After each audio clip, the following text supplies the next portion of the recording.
Hi hi hi hi hello welcome to our channel smart life Sri. అందరూ ఎలా ఉన్నారు, ఏం చేస్తున్నారు? ఒక్క వారంలో నూతన సంవత్సరంలోకి వచ్చేస్తున్నామండి. ముందుగా అడ్వాన్స్గా మీ అందరికీ happy happy new year. So చాలా రోజులైందండి మీ అందరితో కూడా మాట్లాడి. ఇదిగోండి పొద్దున్నే అయింది. ఇంకా కిచెన్లోకి అయితే వచ్చాను. అంటే మార్నింగు లేచిన తర్వాత అయితే వచ్చానండి. ఇంకా స్నానం, పని, హడావిడి ఇంకా చాలానే ఉంది. నైట్ తోంపెట్టేసుకుని సామాన్లు మీ అందరికీ తెలుసు కదా. లేచిన తర్వాత కొద్దిగా నా పని అనేది అయ్యి స్నానం అయిన తర్వాతనే నా కిచెన్ పని అనేది స్టార్ట్ అవుతుంది. సో రొటీన్లోకి వెళ్ళిపోయే ముందర చివరి వరకు స్కిప్ చేయకుండా వీడియోని చూడండి. అదేవిధంగా కొత్త వాళ్ళు సబ్స్క్రైబ్ చేసుకుని అందరూ కూడా లైక్ చేయడం మర్చిపోవద్దు. సో ముందుగా అయితే నేను ఈ విధంగా కిచెన్ని నైట్ అంటే క్లీన్ చేసుకునే ముందే నేను గ్యాస్ స్టవ్ అది కూడా బర్నర్స్ అన్నీ కూడా నీట్గా కడిగి అయితే పెట్టేసుకున్నానండి. 3 days నుంచి కొద్దిగా హెల్త్ బాగాలేదు. అదేవిధంగా పిల్లలకు కూడా క్రిస్మస్ వల్ల సాటర్డే సండే మండే వరుసగా హాలిడేస్ వల్ల నాకు కొద్దిగా హెల్త్ ఇష్యూ వల్ల కూడా వీడియోస్ చేయలేకపోయాను. సో మన బృందావనంలోకి అయితే వచ్చేసామండి. ఇదిగోండి మన ఇంటి బృందావనం. రోజు కనిపించే 3 రోజుల నుంచి కూడా కొద్దిగా నాకైతే అనిపించిందండి. మరి మీకేమో కానీ అయ్యో మీ అందరితో మాట్లాడలేకపోయాను, మన బృందావనాన్ని చూపించలేకపోయాను అని. సో ఆనందం అంతా ఈరోజు ఈ వీడియోలో అయితే తీర్చేసుకుంటున్నాను. సో వచ్చాను కదండి. ఇంకా నేను స్నానానికి అయితే వెళ్లే ముందు ఒక్కసారి పచ్చటి చెట్లను ఇలాగ పొద్దున్నే అయితే కళ్ళారా చూడడం, మా ఇంటి బృందావనంలో పువ్వులు ఎక్కడెక్కడ పూసాయా అని చెప్పి వెతకడం నాకైతే ఒక అలవాటు. సో ఇదిగోండి ఇక్కడ ఈరోజు అయితే ఒక్క రెడ్ కలర్ మందారం అయితే పూసింది. అంటే మొగ్గ అయితే ఉందండి. వెలుతురు వచ్చాక విచ్చుకుంటుంది కదా. సో మళ్ళీ వద్దామండి. ఈ లోపల పని, హడావిడి, బిజీ, పిల్లల బాక్సు, వీటన్నిటితో పాటుగా ఈరోజు నేను ఎవరైనా కూడా మన ఇంటికి అనుకోకుండా వచ్చే అతిథులు ఎవరైనా ఉన్నారే అనుకోండి, మనం అతిథులనే కాదండి, మనం డిన్నర్లోకైనా లేదా ఎప్పుడైనా పిల్లల ఆకలన్నా ప్రత్యేకించి ఏదో హడావిడి పడకుండా చేసే ఒక మంచి స్నాక్ని, ఆ స్నాక్ కూడా మనందరికీ తెలిసిందేనండి. పెద్దగా ఎక్కువ కష్టపడక్కర్లేదు. అందరికీ తెలిసిన ఒక మంచి స్నాక్ని నోరూరించేది వితిన్ 10 minutesలో ఎలా చేయాలనేది మీకైతే అప్లోడ్ చేస్తున్నాను. సో చివరి వరకు స్కిప్ చేయకుండా చూడండి. స్నానం అయితే చేసి వచ్చేసాను. ఇదిగోండి పాలు అవి అయితే కాచి పిల్లలకి లంచ్ బాక్సులు ప్రిపేర్ చేయాలి. ఇక బర్నర్లు అవి క్లీన్ చేసుకున్నానని చెప్పాను కదండి. మొట్టమొదట ఇవన్నీ ముందు రోజు నైట్ ఇలా కడిగి పెట్టేసుకుంటే మన్నాడికి ఎంత హాయిగా ఉంటుందండి. చాలా రిలీఫ్గా అయితే ఉంటుంది కదా. నాకేదో చాలా ఫ్రెష్ ఫీలింగ్ కూడా అనిపిస్తూ ఉంటుంది. ఇలాగ అన్నీ కూడా ఆరిపెట్టిన తర్వాత ఇలా పొద్దున్నే వచ్చి పిల్లలకి బాక్సులు అవి కొడుతున్నప్పుడు ఏదో తెలియని ఫ్రెష్ ఫీలింగ్ అయితే అనిపిస్తుంది. అందుకే చలికాలమైనా వేసవకాలమైనా నాకైతే స్నానం చేసిన తర్వాత కిచెన్లోకి వచ్చి ముట్టుకోవాలనిపిస్తుంది. సో ఇదిగోండి పాలు అనేవి తీసుకొచ్చాను.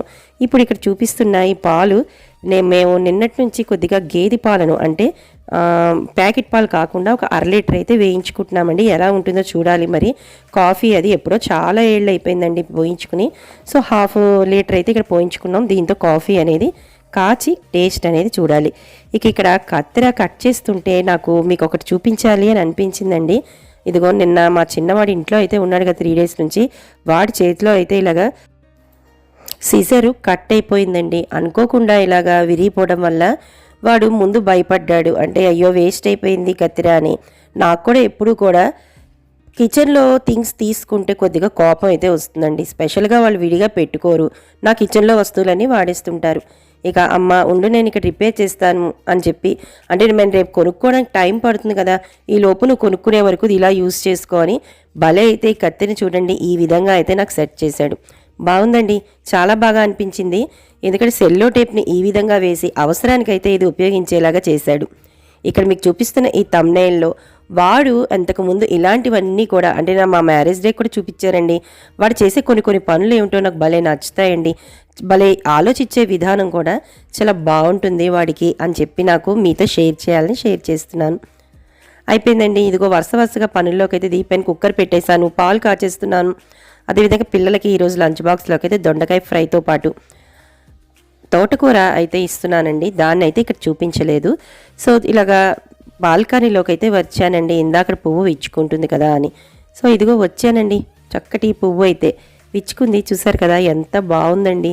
హాయిగా మన గార్డెన్లో కానీ మన మొక్కల కుండీల్లో కానీ ఒక్క పువ్వు పూసినా మనకి ఎంత ఆనందం ఇస్తుందండి. ఈరోజైతే ఒకటి పూసింది. ఇంతకుముందు చూసే వ్యూయర్స్కి తెలుసండి, మా ఇంట్లో ఒక్కొక్కసారి ఒక 6 పువ్వులు తక్కువగా కూడా అయితే పూయి కొన్ని రోజులు లేదు. సో పూసిన ఒక్క పువ్వుని కూడా చక్కగా మంచిగా ముగ్గు అది వేసేసుకున్నాను కదా, మన కృష్ణయ్య ముందు అదేవిధంగా తులసమ్మ ముందు అన్నీ అయిపోయాయి. దీపం పెట్టేసుకున్నాను. పువ్వుని కూడా అమ్మవారికి చక్కగా ఈ విధంగా కలకల్లాడుతూ అయితే పెట్టేసుకున్నాను.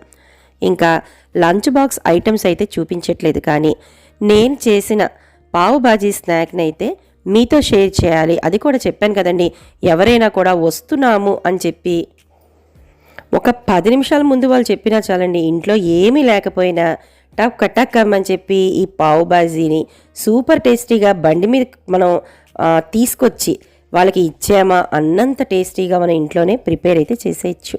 ఇంక ఇక్కడ చూపించిన వాటర్ గురించి మీకు తెలుసు కదండి, నాకు ఒక్క పువ్వు పూస్తున్నా కూడా దీని ఫలితమే. సో ఇదిగోండి, ఇందాక చెప్పిన పావు బాజీ అయితే ఈ విధంగా సిద్ధమైపోయింది. చూసారు కదా, బండి మీద పార్సల్ చేయించి మనం వాళ్ళకి పెట్టేసామా అన్నంత టేస్టీగా అయితే ఉంటుంది. సో దీన్ని ఇంట్లో హెల్తీగా హైజెనిక్గా చక్కగా మనమే ప్రిపేర్ చేసి వచ్చిన వాళ్ళు మళ్ళీ మళ్ళీ మన ఇంటికి ఆహ్వానించి వస్తాము అనేటట్టుగా, అడిగిన పిల్లలు మళ్ళీ మళ్ళీ పావు బాజీయే కావాలి అని అడిగేంత టేస్టీగా ఏ విధంగా చేసుకోవాలి. మనకు కూడా ఎక్కువగా గిన్నెలు కూడా అవ్వవండి. ఏ విధంగా అంటే మనకి ఎక్కువగా ఇలాంటి ఐటమ్స్ చేస్తే ఎక్కువ గిన్నెలు కూడా పడతాయి, అబ్బో అన్నంత అవసరం లేకుండా అందరికీ అందుబాటులో ఉండేట్టుగా ఈ పావు బాజీని రెడీ చేసేద్దాం. ముందుగా ఏం లేదండి, వాటికి కావాల్సిన టమాటాలు, ఉల్లిపాయలు, కొద్దిగా గ్రీన్ పీసు, బటర్, ఇవన్నీ ఎప్పుడు మన ఇంట్లో ఉండేవే కదా. ఇక్కడ నాకు క్యాప్సికమ్ అనేది మాత్రం కొద్దిగా మిస్ అయిందండి. అప్పుడప్పుడు నేను క్యాప్సికమ్ అయితే వేస్తాను. మార్నింగే మర్చిపోయాను, క్యాప్సికమ్ అంతా వండేసాను కాబట్టి క్యాప్సికమ్ కూడా ఇక్కడ వేసుకోవచ్చు. కొద్దిగా కుక్కర్లో అయితే బటర్ అనేది, అంటే మీరు ఇక్కడ బాండీలో చేసుకోవచ్చు, నా కుక్కర్ ఈజీగా అనిపించింది. సో కుక్కర్ విశాలంగా ఉంటుందని కుక్కర్ అయితే పెట్టుకున్నాను. అంతకన్నా ఇది పెద్దగా కుక్కర్లోనే చేయాలి అని అయితే ఏం లేదండి. కొద్దిగా విశాలం కోసముగా మనకి ఫ్రై చేయడానికి ఈజీగా ఉంటుందని కుక్కర్లో అయితే కొద్దిగా మాత్రం మీరు ఆయిల్ అదేవిధంగా మీరు బటర్ ఈ రెండు మాత్రం వేసుకోండి. నేను కొద్దిగా ఆయిల్తో పాటు బటర్ని కూడా యాడ్ చేశాను. దాంట్లోనే గ్రీన్ పీసు, టమాటా, అదేవిధంగా ఆనియన్స్ని కూడా ఈ విధంగా వేసి ఫ్రై అనేది చేసేసాను. కొద్దిగా పచ్చివాసన పోవడానికి ఈ విధంగా గ్యాప్ ఉందండి. కుక్కర్ విజిల్ మాత్రం పెట్టేలేదు, జస్ట్ దాన్ని మాత్రం కవర్ చేసి నేనైతే ఫ్రై చేసిన తర్వాత ఇక పావు బాజీ మసాలా ఉంది కదండి, ప్రతి వాళ్ళ ఇంట్లోనూ గరం మసాలాలు, పావు బాజీ మసాలాలు, చాట్ మసాలాలు ఇవన్నీ దొరుకుతూనే ఉంటాయి. ఎవరెస్ట్ వాళ్ళది బాగుంటుంది, నేనైతే ఎప్పుడు అదే తెచ్చుకుంటాను. ఈ పావు బాజీ మసాలా అనేది ఎప్పుడు కూడా ఇంట్లో రెడీగానే ఉంటుంది కాబట్టి అవైలబిలిటీగా ఆ పావు బాజీ మసాలాని వేసేసాను, సాల్ట్ వేసేసాను. ఇక ఇక్కడ చూసారు కదా, వీటన్నిటినీ కూడా కొద్దిగా ఫ్రై అయితే అయిపోయింది. ఇందాక కొద్దిగా కవర్ చేసిన తర్వాత కొద్దిగా వాటర్ని మనకి ఎంత లూజ్ కావాలో దాన్ని చూసుకుంటూ ఈ విధంగా అయితే స్మాష్ చేసుకుంటున్నానండి. ఇక ముఖ్యంగా మనకి కావాల్సింది కసూరి మేతి, దీన్ని అయితే 2 స్పూన్లు అయితే యాడ్ చేశానండి. ఈ విధంగా లూజ్ చేసుకున్న తర్వాత వీటిని అన్నిటినీ కూడా మెదిపేందుకు ఇక్కడ నాకు మెదపడానికైతే అందుబాటులో ఏది లేదండి. అంటే మీకు ఇంట్లో ఉండే కవ్వం అయినా కూడా చక్కగా మనకి మెత్తగా అయితే వచ్చేస్తుంది. సో ఈలోపు ఆలూనైతే ఉడకబెట్టేసుకున్నాను. మీకు కర్రీని బట్టి ఆలూ అనేది చూసుకోండి. ఇక్కడ నేను 4గురికి అయితే చేస్తున్నాను. సో ఇది నేను 4గురికి చేసిన 6గురికి అయితే వచ్చిందండి.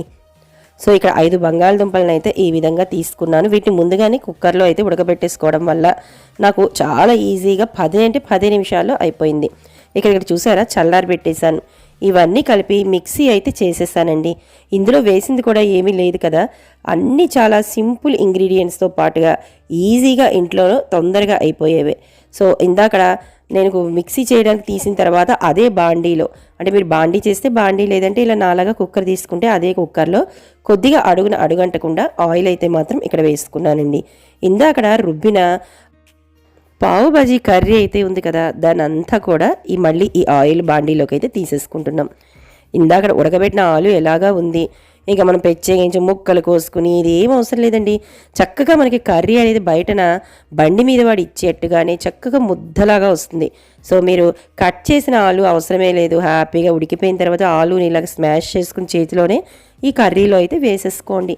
ఇంకా కావలిస్తే పైన కొద్దిగా బటర్ని అయితే యాడ్ చేసుకోండి. దీనివల్ల కూడా మనకి కర్రీ అనేది కొద్దిగా లూజ్ అవుతుంది. లేదంటే కొద్దిగా వాటర్ని అడ్జస్ట్ చేసుకుంటూ చూసుకుని మనం ఇలాగా కర్రీ అనేది ప్రిపేర్ చేసేసుకోవడమేనండి. ఇంకా మనకి సర్వ్ చేసేటప్పుడు ఆనియన్స్, అదేవిధంగా నిమ్మకాయ డిప్ప అయితే మనకి కావాలి కదండి. ఈ విధంగా చిన్న చిన్న ముక్కల కింద ఆనియన్స్ని, అదేవిధంగా నిమ్మకాయలు కూడా ఈ విధంగా కట్ చేసి అయితే పెట్టుకున్నాను. ఇంక ఇక్కడ పావు చూసారా, ఇదైతే బయట కొన్నదేనండి.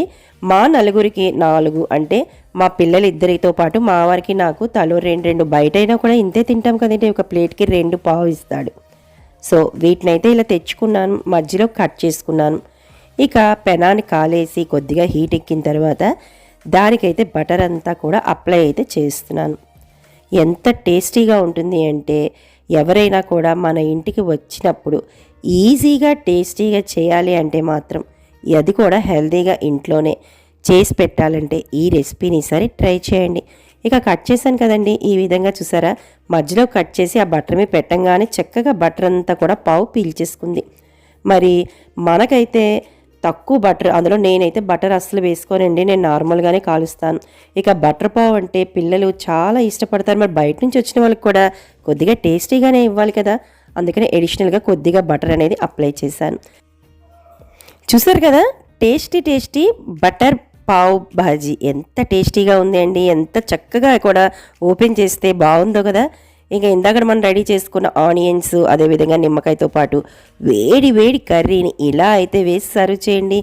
నోరు ఊరుస్తూ రొట్టెరేసుకుని మరీ తినేస్తారండి, అంత బాగుంటుంది ఈ పావ్ భాజీ. ఒకసారి మన ఇంట్లో వచ్చిన వాళ్ళతో పాటు మీరు కూడా ఈసారి పిల్లలు స్కూల్ నుంచి వచ్చిన తర్వాత ఆకలి అంటే మాత్రం ఈ విధంగా ట్రై చేసి చూడండి. పిల్లలు ఆవురావురమని తినేస్తారు. నిజంగా అంత టేస్టీగా ఉంటుంది, మనకు కూడా సంతృప్తిగా ఉంటుంది ఇంట్లో మనం హైజెనిక్గా చేసామని. మరి ఏమంటారు, మీకు నచ్చిందని అనుకుంటున్నాను. నచ్చితే ఆలస్యం ఎందుకండి, మరి మీరు కూడా వెంటనే ట్రై చేయండి. ట్రై చేసి ఎలా వచ్చిందో ఊరుకోకుండా కామెంట్ సెక్షన్ లోపల తెలియజేసి ఆగాగండి. లైక్ ఇచ్చి అదేవిధంగా పక్కనే ఉన్న సబ్స్క్రైబ్ బటన్ నొక్కి పక్కనే గంట సింబల్ నొక్కితే నేను పెట్టే వీడియోస్ మీకు నోటిఫికేషన్ రూపంలో వస్తాయి. మళ్ళీ కలుస్తాను, బాయ్.